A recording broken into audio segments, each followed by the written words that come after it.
नमस्ते। मैं doctor Nirmala Kumawat सारवी classes में आप सभी का स्वागत करती हूँ। हम हिंदी साहित्य के कुछ टॉपिक्स को पढ़ते आए हैं। आज हम उन्हीं में से एक टॉपिक है हिंदी उपन्यास का विकास। हिंदी उपन्यास के विकास को हम आज से पढ़ेंगे। हम देखते हैं कि जैसे अपन हिंदी साहित्य को शुरुआती दौर से पढ़ते हैं तो हिंदी साहित्य के संपूर्ण इतिहास को 4 कालखंडों में बांटा गया है। आदिकाल, भक्तिकाल, रीतिकाल और आधुनिक काल। इन 3 कालों को, आदिकाल, भक्तिकाल और रीतिकाल को हम देखते हैं कि इसके अंदर जो भी रचनाएं की गई, इसमें प्रधानता किसकी थी? काव्य की, अर्थात पद्य की। पद्य किसे कहते हैं? छंदोबद्ध रचना जो है वो पद्य कहलाती है। और फिर हम देखते हैं कि जब आधुनिक काल की शुरुआत होती है तो आधुनिक काल की शुरुआत के साथ ही हम देखते हैं कि हिंदी साहित्य में काव्य के अतिरिक्त और कई अन्य विधाओं का जो गद्य के रूप में लिखी जा रही थी उसका विकास होता है। उन गद्य विधाओं में कहा जाता है कि सबसे पहली जो गद्य विधा जिसकी शुरुआत हिंदी साहित्य में मानी जाती है वो भारतेंदु हरिश्चंद्र के द्वारा शुरू की गई नाटक विधा से मानी जाती है।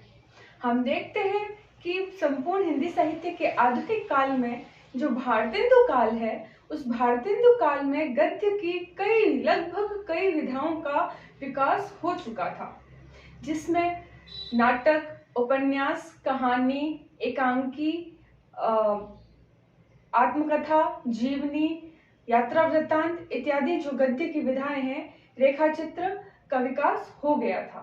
एक रिपोर्टाज एक ऐसी विधा थी जो कि द्वितीय विश्व युद्ध के समय से शुरू हुई थी। तो हम इसी के क्रम में देखते हैं कि आधुनिक काल की गद्य विधाओं में उपन्यास जो विधा है, उस उपन्यास विधा के बहुत बड़े पाठक वर्ग जो है वो हम हिंदी साहित्य में देखते हैं। और उपन्यास विधा जो है वो पाठक वर्ग को बहुत अधिक प्रभावित और मनोरंजित करती है।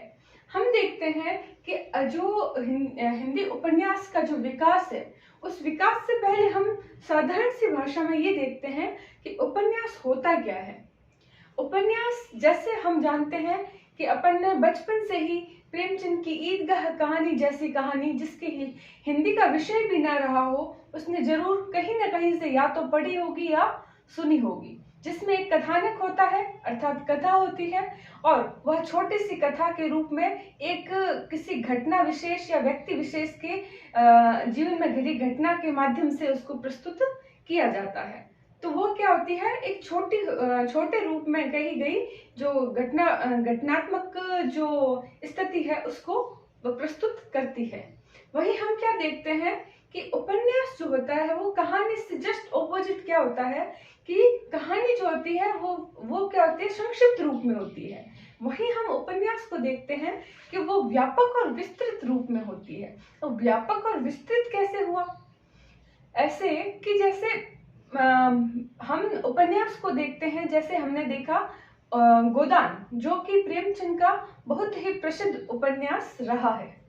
उसके अंदर उन्होंने होरी के माध्यम से होरी के जीवन को लेकर किसान की समस्या को तो बताया ही है, उसके साथ कई अन्य प्रासंगिक घटनाओं और कथाओं को उसके अंदर जोड़कर उसको एक विस्तृत रूप दिया है, जिसके माध्यम से वो जो कहना चाह रहे हैं, जो समाज में स्थिति है उसको बताना चाह रहे हैं, वो अन्य कई प्रासंगिक कथाओं को जोड़कर होरी के जीवन से भी उसको जोड़ते हैं और अपने एक रचना को रूप प्रदान करते हैं।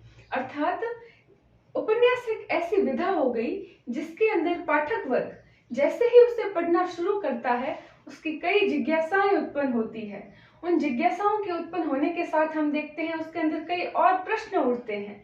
लेकिन ये एक ऐसी विधा है कि इतनी बड़ी होती है कि पढ़ते समय अंत में हमें उस विधा के अंदर ही लगभग उसके अंदर ही हमें अपनी जिज्ञासाओं को शांत करने के उत्तर और अन्य जो प्रश्न हमारे अंदर उठते हैं उनके समाधान भी उसी उपन्यास में मिल जाते हैं। अर्थात क्या हुआ?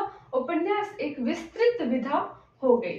साधारण अर्थ में हम अगर इसको देखें तो परिभाषा क्या होती है कि जिस विधा में जीवन की समग्रता का बोध व्यापकता से प्रस्तुत किया जाए वो क्या है? उपन्यास है।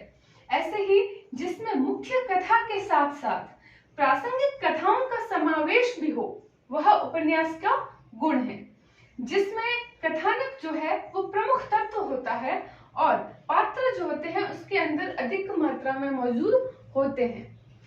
अर्थात कैसे? जैसे मैं एक कहानी को आपके सामने प्रस्तुत करूं तो उसके अंदर अधिक से अधिक अपन कितने पात्रों को लेंगे? अगर बहुत ज्यादा पात्रों को ले लें तो अपन घटना को बताएंगे या उन पात्रों के बारे में बताएंगे?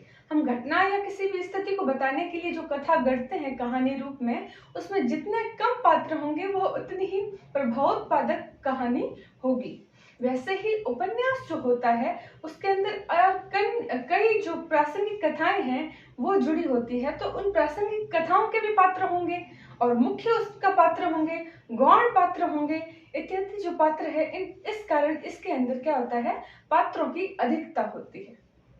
जैसे हम देखते हैं कि कहानी और उपन्यास, कहानी और उपन्यास के अंदर समानता क्या है कि इन दोनों के जो कथानक है, कथानक यानी कि कथा वस्तु, कथा वस्तु मतलब जो कहानी है, जो कथा कही जा रही है, उसका जो होता है सबसे महत्वपूर्ण जो है वो इसके अंदर सबसे महत्वपूर्ण मानी जाती है, सबसे महत्वपूर्ण तत्व होता है।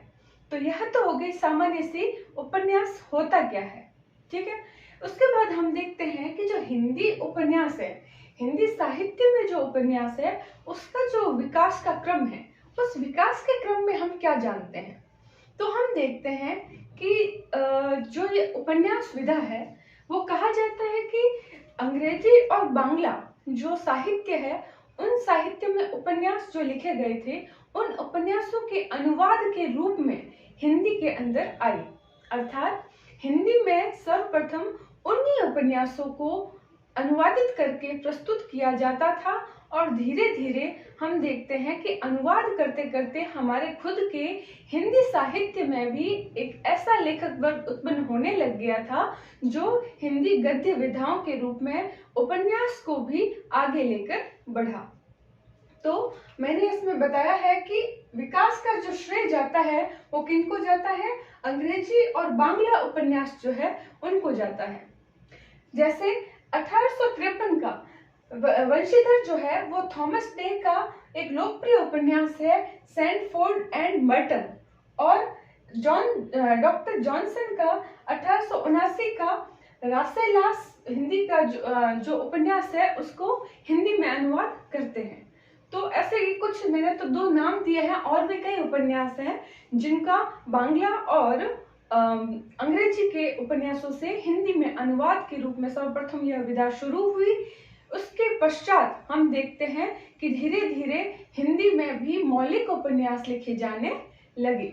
अब हम जो ये हमारे हिंदी साहित्य के प्रसिद्ध जो विद्वान है, जो आलोचक है, जो समीक्षक है, उनकी इन पंक्तियों से और भी ज्यादा इस बात को सच मान सकते हैं या सटीक सी लगती है कि हमारे हिंदी उपन्यास अंग्रेजी और बांग्ला से ही अनुवादित होकर हमारे हिंदी में मूल रूप से आने लगे थे।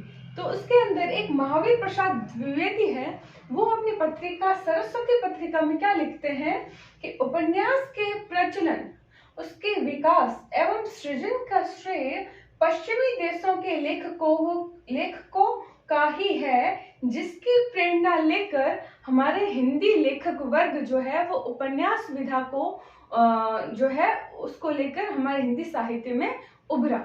ऐसे ही बालकृष्ण भट्ट ने भी क्या बताया है कि हम लोग जैसा और बातों में अंग्रेजों की नकल करते आए हैं, उपन्यास का लिखना भी उन्हीं के दृष्टांत पर सीख रहे हैं। अर्थात हमने अपन जानते हैं कि जो हमारे ऊपर अंग्रेजों ने शासन किया, तो उनके पश्चात जब हमें आज़ादी मिली तो हमारा जो ग्रामीण जो परिवेश था वो उन अंग्रेजों के रहने के कारण उनके अनुकरण से बहुत सी ऐसी मतलब बातें हैं या फिर उनका रहन सहन है जो आज और भी ज्यादा बढ़कर हमारे सामने आ रहा है कि हम पाश्चात्य संस्कृति को अधिकाधिक रूप में अपना रहे हैं। तो बालकृष्ण भट्ट ने उसी मानसिकता को ध्यान में रखकर कहा कि जिस प्रकार हम उनके परिवेश, उनके रहन सहन को अपनाते हैं, उसी प्रकार हम जो उपन्यास हैं, उन उपन्यास की जो कला है वो भी हम अंग्रेजों की